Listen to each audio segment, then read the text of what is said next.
Hello. Ahorita está moderando, van a moderar.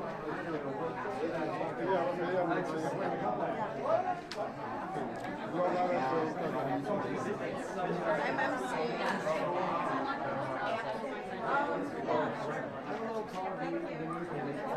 Yeah, that probably looks better. Whatever looks better.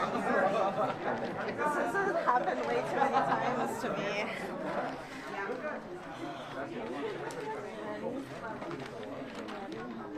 Okay.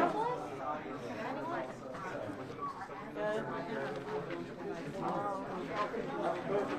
Bro. Thank you. I'm reading a little bit, but I will do my best. Yeah. Okay. Can all the mics hear me good? I don't need to yell, right? Oh! Oh, wow. Sorry. I'm sorry. Okay. I will not yell loud then. So I guess I won't chant either. I'll hold it. Okay. Can you spell your first and last name for the tape? My first name is Robin, R-O-B-Y-N, Harbison, H-A-R-B-I-S-O-N. I'm with the Minnesota Immigrant Rights Action Committee, which initiated this press conference. So I'm going to read our statement now. As community members and grassroots immigrant rights organizations, we want to stress the importance of making Minneapolis a true sanctuary city, a city where our mayor doesn't lie to us and gaslight us, a city where our cops don't repress us in defense of heavily armed federal agents, a city where immigrants feel safe. Our speakers today are here to denounce the militarization of our city and demand transparency and accountability from city leaders and law enforcement. So our first speaker is Rachel Dion Thunder from Indigenous Protectors Movement. Is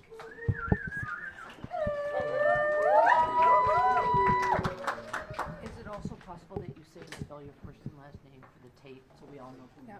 Rachel, R-A-C-H-E-L, Dion, D-I-O-N-N-E, Thunder, T-H-U-N-D-E-R.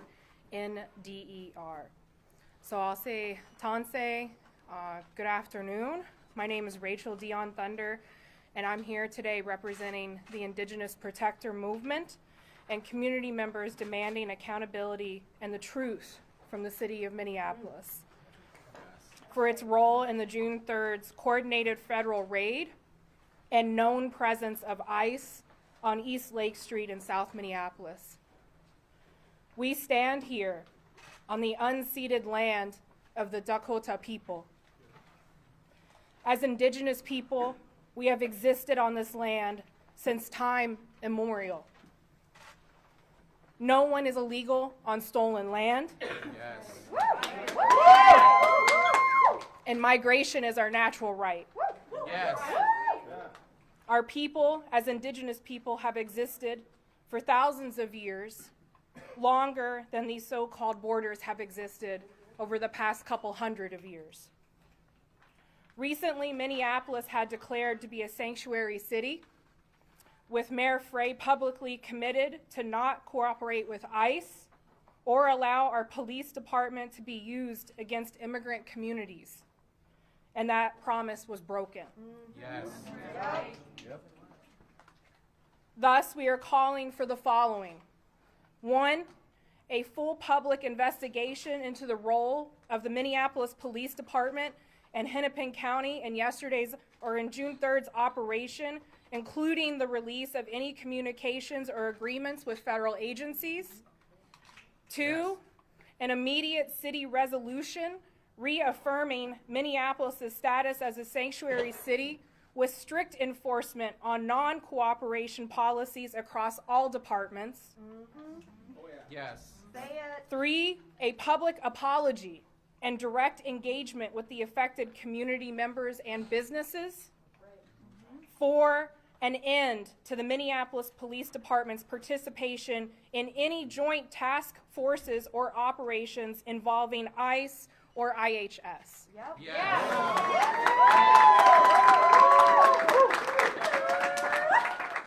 Thank you. Are we gonna vote you out, buddy? I'll wait, actually. It's worth it, right? Next, I'm going to introduce Pablo Tapia from Asamblea de Derechos Civiles. That's his introduction. Hello, my name is Pablo Tapia, Pablo Tapia Mendoza. I'm the Executive Director for Asamblea de Derechos Civiles. We are a immigrant-led organization in Minnesota, and we've been organizing, our leaders have been organizing for over 30 years, and we have never seen something like this before. Once they attempted with the park police out in South Minneapolis, and we demanded that they stop that, and they did it. And we broke the relationship with back then INS and the park police. Well, this time is no different. The only difference is that the times, 2025, and it feels like 1825. People being persecuted. But what is most offensive, according to the conversations that I have with some leaders and members of our Latino immigrant community, and some of them immigrants but non-Latino, is that it was an offense the way they operated on the streets of on Lake Street. It sent the wrong message to the whole United States. It sent the message that communities of color are dangerous, and we need to use tanks and people dressed up in costumes as militaries. And that's a shame. That's a shame, because our communities, all communities of color and all communities abroad, we are communities of love, and we love each other. And we also want to thank the community that pushed him back Tuesday morning and show that we are resisting. Yes. We've been resisting for more than 300 years. Yes. And we're going to keep resisting long after we're gone if things don't change. So I read some of the statements of some of the public officials, like the mayor, saying that the ICE did not get involved and all the stuff. We don't believe that statement. It's a lie. Exactly, it's a lie. So we demand that they cease working with ICE forever, and also we demand an apology to a whole community publicly, especially to those that got pushed and shot and got gassed. They should be receiving an apology from the public officials of the city of Minneapolis. So with that in mind, we are a community of love. We are open to a dialogue, and we will wait to see that that dialogue happens. So you will hear from us, Mayor Frey and Chief of Police O'Hara. And to all the people, power to the people. Amen.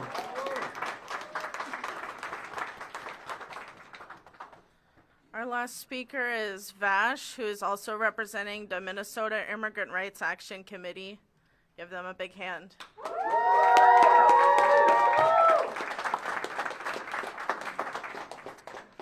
Hello, my name is Vash, V as in Victor, A-S-H, Lamp, L-A-M-P-E. I am a member of, L-A-M-P, I can spell. I am a member of MIRAC, the Minnesota Immigrant Rights Action Committee. There has been a lot of media coverage over the past 48 hours regarding the events that occurred on Tuesday, June 3rd. And I'd like to take a moment to help clarify the facts of the situation as someone who was there in person. It is a fact that over 60 agents came to Lake Street on Tuesday with bulletproof vests, military-grade weapons, armored vehicles, faces and badges covered, and were fully prepared to harm anyone who questioned their authority to do whatever they wanted as they saw fit. It is a fact that ICE was not only present at the location, but was supported in several instances by the Minneapolis police well before any serious escalation occurred. It is a fact that even though only one specific business was, quote, targeted, the entire community experienced the trauma that came with this cowardly and reckless display of stupidity and violence. Now I know that Mayor Frey, Chief O'Hara, and Sheriff Witt are doing their best to justify this act of terror by clinging to technicalities. They are saying that because it is not technically an immigration raid, the public should not worry about several units of ICE agents with assault rifles storming into immigrant communities.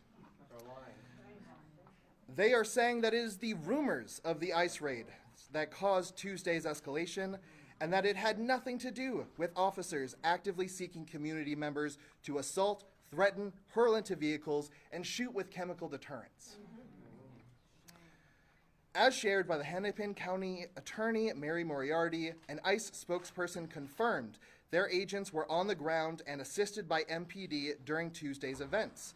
And yet, Frey, O'Hara, and Witt continue to deny these well-documented facts in the hopes of avoiding any further negative and embarrassing publicity that highlights their wild incompetence and lack of a transparency with our community. And that's really a point I want to drive home. We saw ICE. We had pictures, we had videos, we have eyewitnesses. ICE came out and confirmed their presence. DHS openly discussed their operation on Tuesday under the new Homeland Security Task Force, which includes ICE and local law enforcement. However, even when faced with these sources of factual information, our mayor and law enforcement leaders continue to lie to the public and are calling their attack on our people nothing more than poor communication. They're liars. As immigrants are targeted across the country and across the Twin Cities, we cannot afford leadership failures who pretend that these attacks on our communities are unrelated to Trump's push for heightened immigration enforcement. As Trump deputizes every agency for ICE enforcement, we cannot afford a mayor who prioritizes photo ops over actually leading our city.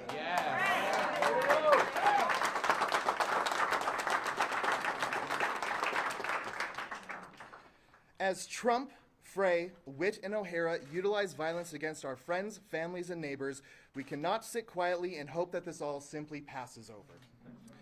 These four individuals who routinely utilize the lie of maintaining safety to justify waging these attacks, brutalizing marginalized communities, will continue to test the limits of what they can get away with until they are stopped. Because we are clearly not on the same page, our community wants to send a transparent and direct message to O'Hara, Witt, Frey, and Trump, four individuals who all seem to think that terrorizing citizens and non-citizens alike needs to become the average Tuesday.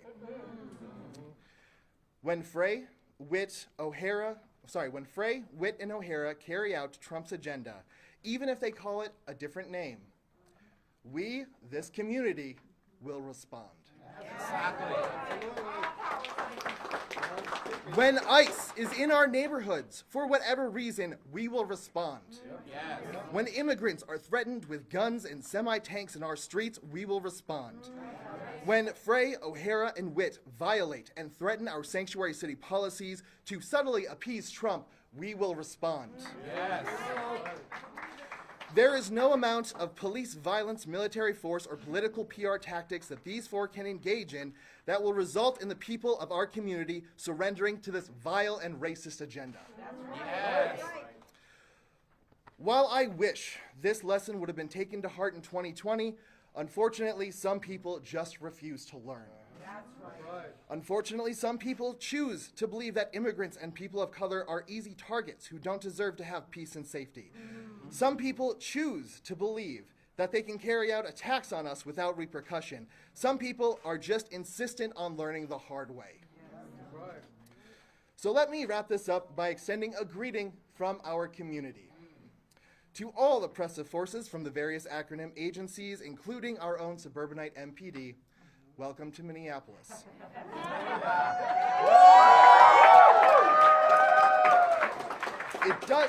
It does not matter if you were sent here by Trump, Frey, Witt, or O'Hara to harm us.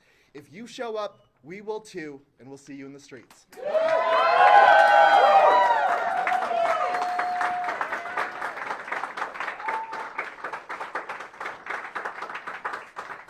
We're gonna open it up now to questions.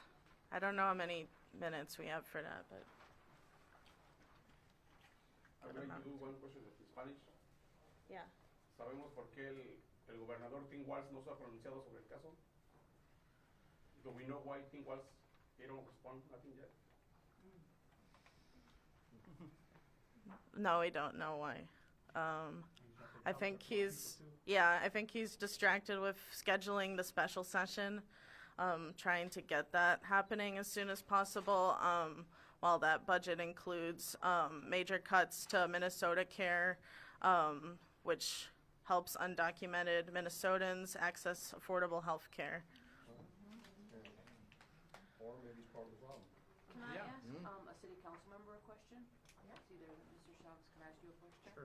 I see today, to the microphone please, that you voted to conduct a review. Can you talk about what you voted to do and Yes.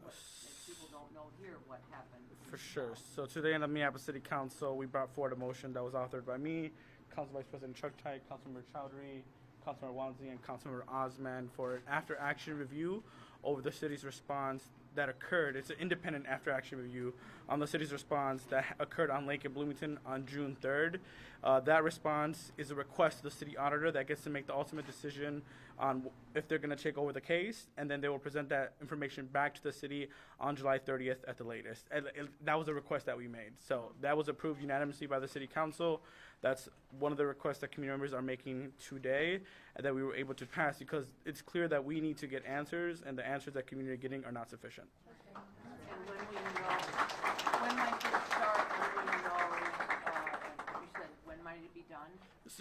The timeline we put was July 30th to the appropriate council committees and publicly notice as well. And what are you hoping to get from that review? What do you think it might show? We know that ICE was present in our community regardless of the gaslighting that city officials are saying. We need to know why there was ICE in our community and why our police department was assisting with crowd control, handing out yellow tape, putting yellow tape to barricade our community away, and assisting officials from the Homeland Security, from ICE, from all these officials in the federal government. We need answers to that, and our community isn't getting those answers. Yeah, that's if I may add. Sure, please. I think an answer we've heard from our police department is that our police department showed up with the primary goal of protecting residents that were at that site. You're hearing laughter because it's laughable what they actually did. What I saw as a person that was there alongside hundreds of other Minneapolis residents, outsiders, is federal agents attacking people in our community with assistance at times from Minneapolis Police Department officers, but no Minneapolis Police Department officers standing up for our residents. So I think we hope to get an answer to exactly what the nature of the role that our police department was there to carry out was. And just to follow up, if there ever is another situation like that, where they had a operation federal, is the hope, A, that, well, obviously you wouldn't do it, but B, if it's a criminal thing, that you're told or someone in the community is told so that you can, I'm just, in the future, this could happen again. The community deserves answers, right? There was a lack of communication no matter what the instance was on June 3rd, and there could have been better communication from all levels of government into what was happening to our community. What you saw is that when the Minneapolis Police Department arrived on scene, that's when things escalated. Because our community is being told that we do not support ICE, we do not collaborate with ICE, we do not do the federal government's work for them, and what we saw was something different. And that's where the frustration came from the community in South Minneapolis. And that is something that needs to be fixed and addressed. And it starts with accountability with this thing that we passed and showing what happened.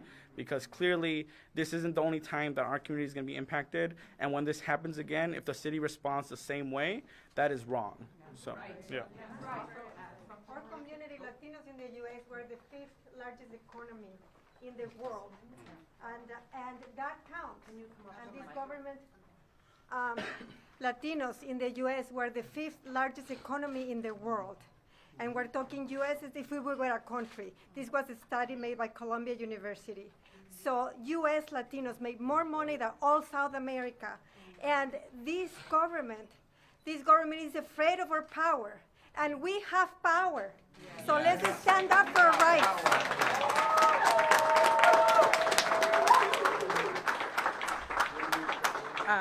Hello, everyone. I'm Councilmember Robin Wansley.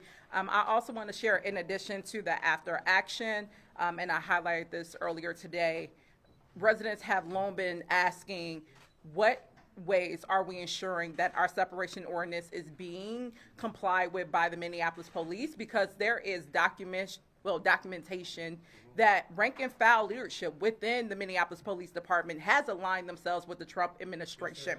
So with that, we brought forward, Councilmember Chavez and I, a legislative directive that asks the Frey administration to come forward with a presentation and highlight how are they acting in compliance and implementing our separation ordinance. That is going to be on June 23rd at 1:30 at the Administration and Enterprise Oversight Committee.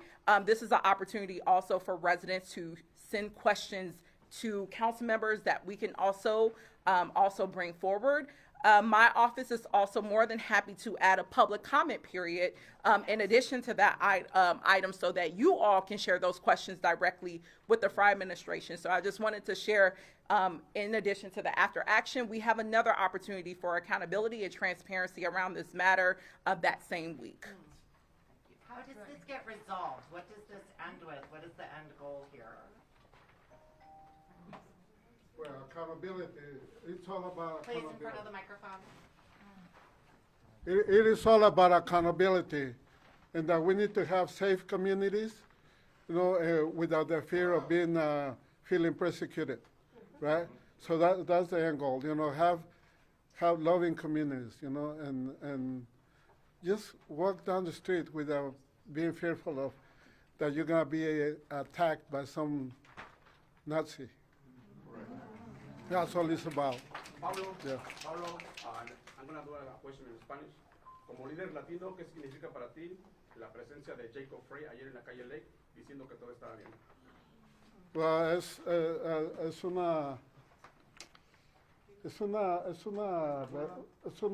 una burla, sí, es una burla, no sé, es algo que no debería haberse parado ahí para decir eso, más bien se hubiera parado ahí para disculparse. So what he said is that, ¿me lo puedes decir en inglés para que entiendan? The question is, for you as Latino leader, what is the significance of Jacob Frey on Lake Street yesterday?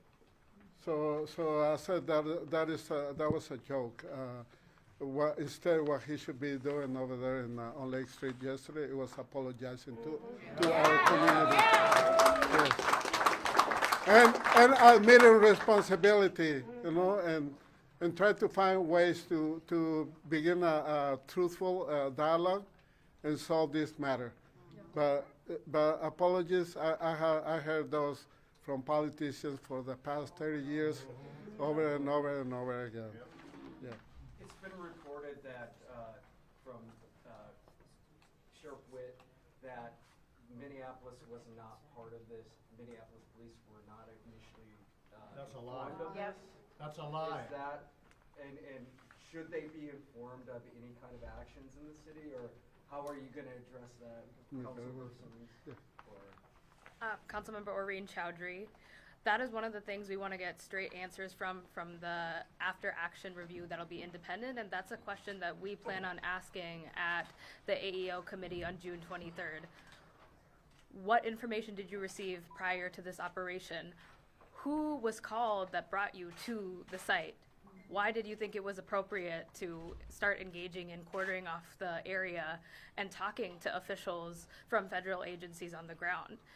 Those answers seem unclear, and that's why we need an independent evaluator, not people from within the administration or the city council making assumptions and alleging things, and that's why our city auditor is squarely a part of this. And if they find out that the police, Minneapolis as an entity was not involved in the communications until post action, what would the city be able to do about keeping the Minneapolis police in the loop of any kind of actions like this in the future?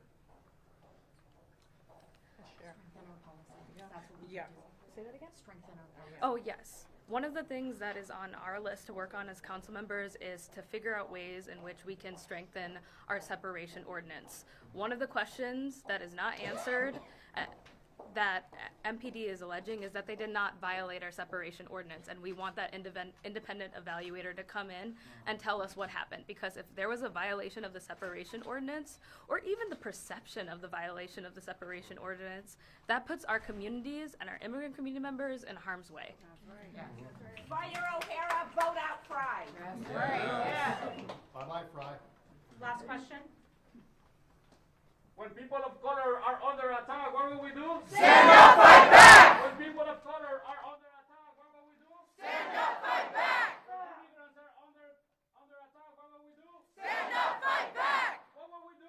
Stand up, fight back! What will we do? Stand up, fight back! Whose streets? Our streets! Whose streets? Our streets! Whose streets? Our streets! Thank you for coming, and we see you on the streets, everybody.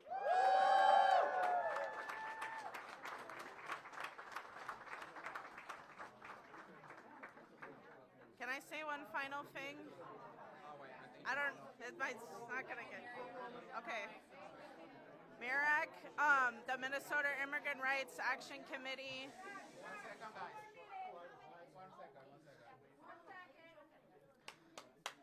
The Minnesota Immigrant Rights Action Committee, along with Twin Cities Coalition for Justice, Wrongfully Incarcerated and Oversentenced Families Council, and a host of other organizations in the city have been campaigning for a Civilian Police Accountability Commission for years, and we are continuing to collect signatures until we are able to submit it and have it be on the ballot next year. So this movement will keep going, and we will not stop, and we will not rest until we have community control of the police.